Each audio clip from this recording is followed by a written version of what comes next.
Alright, so welcome back to another video of the Monster Energy Supercross, the official video game. Today we're gonna kind of review it, I guess, ask the question, should you buy Supercross the game? Is it worth it? And I'm not gonna say anything until the end, I guess. We'll just kind of go over some positives and any negatives or anything like that and try to be as fair as possible. It's a little harder for me because I am biased to just liking moto games in general, and I know some people can be harder on things, but I really feel like they made a pretty solid game here, and we'll talk about it a little bit more. I'm trying to condense the video down into something hopefully less than 20 minutes because one, that's a bit long, and two, people's attention spans on the internet, YouTube specifically, can be a bit short, and I understand that. I understand your time is important, you're busy, so could have tried to do like a quick 5-minute review, but I thought it would have been better just to kind of do it this way because what I did basically was try to get little bits and pieces of all the aspects of the game. Now, one thing I did not get, and I'm sorry, was the first-person cam, but take my word for it, it's pretty freaking awesome. Similar to MXGP3 if you've played that game or seen that. So the first-person cam is awesome if you're wondering, even though it's not in this video. And then we're going to cut to an actual race, this is a pretty big, kind of the meat of the game, obviously, is the real thing. Now, what I kind of have a little bit of a problem with right away is the start. Now, the start is similar to GP3 starts where it's kind of difficult to get a hole shot. Now, I'm sure there's going to be a few people that will say, oh, no, starts were really easy for me. You just have to wait 4 seconds. And while the gate is similar to that in this game, it's kind of the same every time, it's still tough, and the AI just crashes in on each other, creates this huge ball of bikes, basically, and they just kind of stop. They just don't really move. They move really slow, and then finally they start to spread out. Tough blocks are flying, bodies are flying, somersaulting across the air, bikes are all over the ground. It's not even controlled chaos. It's insane. So what I like to do is just kind of wait, let them all destroy each other, and then just kind of cruise on by on the inside line after everyone's crashed out, and sometimes you can still get a hole shot. And it really doesn't matter if I get gate pick, it still kind of happens to me. So, and it does get a little laggy on the start, and there are bits and pieces during the race. Well, occasionally I'll run into some minor lag as well. I am playing on PS4, just the original PS4. I know I've seen Xbox One X, I've seen runs it amazingly, so not a problem there from what I understand. PC, I'm sure will run it pretty much fine. It doesn't look like there's problems there, and I don't know about the PS4 Pro. I'm assuming it probably runs pretty good there, but on the original PS4 it does lag slightly, and it does lag at the off the starting line, so that's kind of a minor complaint. It's not a deal breaker or anything, but and I'm sure they'll eventually maybe put out a patch. MXGP3 kind of had the same problem, so I'm sure they'll put out a patch for it. It's nothing to say that, oh, that makes the game terrible. By no means at all. The in-air physics are very similar to MXGP3 if you're familiar with that game. They are refined, which is kind of what I was thinking they would be, but there's a few sections we'll take, like this triple. Looks like you should have to go faster than you really do, and if you go as fast as you think you should, you way over jump it. You know what I mean? So, and there's a on-off table right after the finish line that I basically don't do anything. When I come off the finish line, I don't touch the throttle at all, and you just kind of hop on and hop off. So there's a few sections where it does feel a little bit weird with the in-air physics, but overall, very solid job. It does matter. People were saying, oh, you can case everything and it doesn't matter and you lose speed. Yeah, you do. It does matter. When you hit things smooth, it feels really good and you are much faster. Yes, you can case things and there's no penalty of crashing, but you do lose your flow. And I'm on the 450 with Pro Physics, basically. No riding assist. And while I haven't played thousands and thousands of hours, the AI is still relatively close to me, and I feel like we've rode a pretty decent race. Few mistakes here and there and everything, but pretty decent race. So the AI difficulty is also pretty solid. You know, if you crash in the first corner and you don't want to use the rewind or restart or anything, and you have to work your way through the pack, it can be kind of tough. I think they did it really well. People were worried how MXGP3 physics would convert over to Supercross. I think they did a really good job.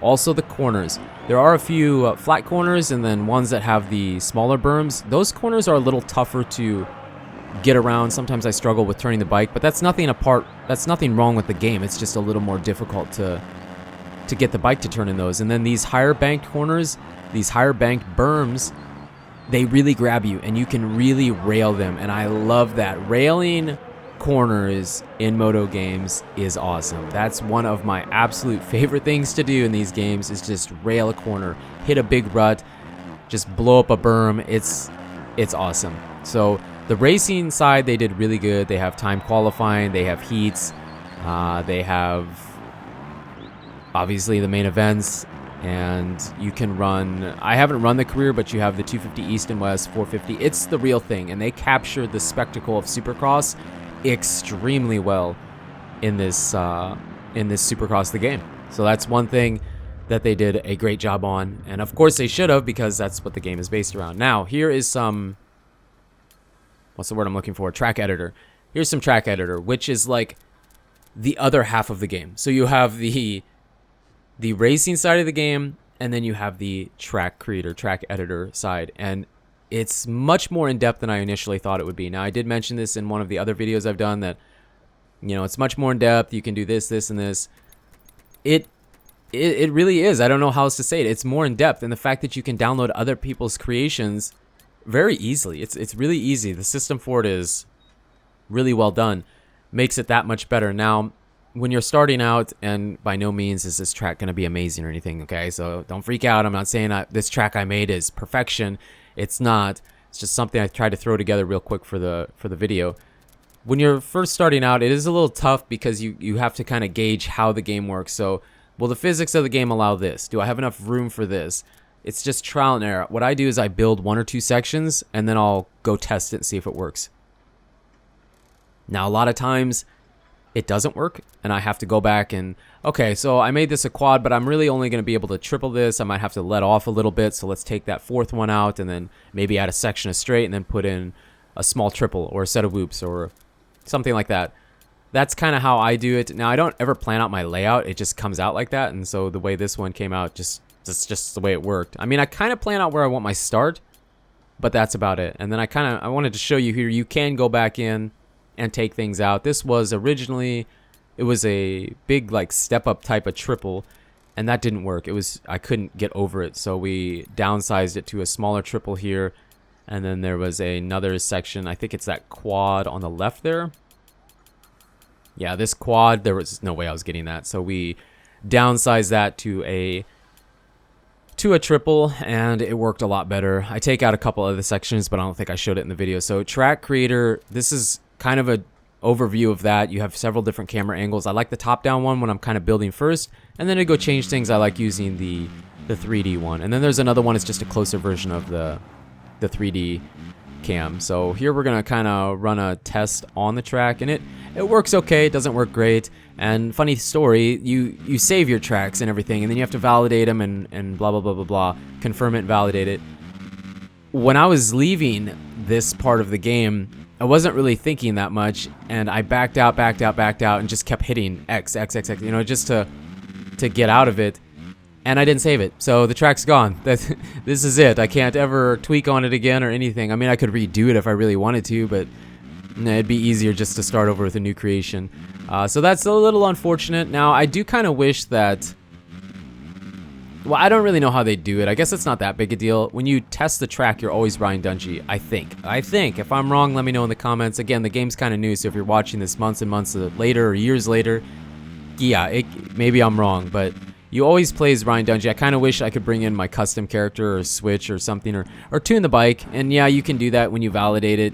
You know, if you put it online, you can do all that good stuff. But I wish I could do it while I was making it. Since I'm already in Track Creator anyways, I wish I could just pick my rider, tune the bike like we do for every other race, so that I could decide then and not have to validate it and have it up so that it's just a raceable track then. That is one thing that I would wish I could see different, but I'm not going to complain about it because seeing the track editor is awesome. And for console guys, this is great. It's not Reflex custom tracks. It's not that in depth, no, but it's a start, and it's something they thought out and planned out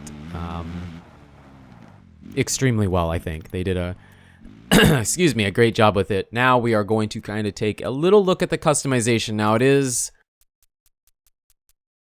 a lot of the customization, but again, I'm going to come back to I'm trying to condense the video a little bit so it's not too long, so I'm kind of going over it quickly. We don't even do everything. I recorded originally doing a full custom character and bike, but it got a bit too long. So there's a lot of new gear, a lot of new everything in the game, and they kind of changed up the way it looks from GP games. Now, if you're familiar with MXGP3 games, you're going to feel right at home with the customization here. They gave it a more modern, sleek look, but as far as the way it's set up with the helmet, suit, boots, goggles, neck braces, butt patches, all that good stuff is exactly the same as it was in GP3. They've added some stuff, but they do have some things from MXGP3 still. So I kind of wish... Now, Milestone always does a great job at the customization, and people love that. They love that about the game. But I feel like I kind of wish, since they put so much work into getting this game put together and getting all this stuff put in the game, I kind of wish they would have added a little bit more of the new gear. I feel like they did reuse several things. They did reuse a lot of the gear, and a lot of the graphics kits for the bikes are reused as well. There's a lot of reused ones from MXGP3, which it's a little unfortunate, but for me personally, and this is just a personal thing, it doesn't really matter to me because I almost always just have stock graphics on the bike. I just love the way bikes look stock. I don't know why, that's just something that I've always enjoyed, and I don't fully customize it because it's the exact same kind of customization system as GP3. Basically, the credits, it costs more credits, but you gain more credits from winning races. Now, this is the big thing. The numbers. You can make them typical GP3 tiny little true value special numbers, or you can make them ginormous where I can't even see them numbers, or you can make them just about right, like what I tried to do here. They did such a good job with that. I mean, the numbers, the styling of the numbers already looks so much better than they have in GP3 games, but the fact that they're like, hey, you know what? You complained so much about number sizes, you just make them your own size. And you can copy that number to the other plate, but you have to go to that plate, see, and kind of move it into the position you want it to be in. So that is one of the coolest things about customization, and I'd say that's one of the best features, the best new features as far as the customizing goes in the game. And then I kind of look at these are the sponsor graphics kits. Now, it is a little bit weird because in the GP games, you got your sponsor kit based on what you were doing during your career. If you signed with this team, that's what sponsor kit you got. Here, it looks like you can just kind of put them on whenever you want. Kind of takes away from the whole doing the career so you can sign with your sponsor to get the graphics kits. And then here's the, what was this? Was this the special ones? The special theme? I think this was special theme. Yeah, or no, that wasn't special theme. I don't know, themed ones. And these are the special ones that are locked till you hit a certain reputation. So that's kind of how the customization goes. And then we use the gear in the bike that we made, which was the 450. And we're running some laps here at Daytona. Now, some final thoughts. I got to get this in before this video gets to 20 minutes. We should be okay. It looks like we're less than 14. What do I think? If you want to know my opinion, whether you're new here or you've been here a long time, my opinion of the game is it's really solid. If I compared it to all the GP games versus this from Milestone, this is by far, no, I wouldn't say by far because I really like GP3. This is my favorite one by them. They found a way to basically polish the way MXGP3 played and put it into Supercross. I was a little bit apprehensive that they wouldn't be able to make their physics work in the game.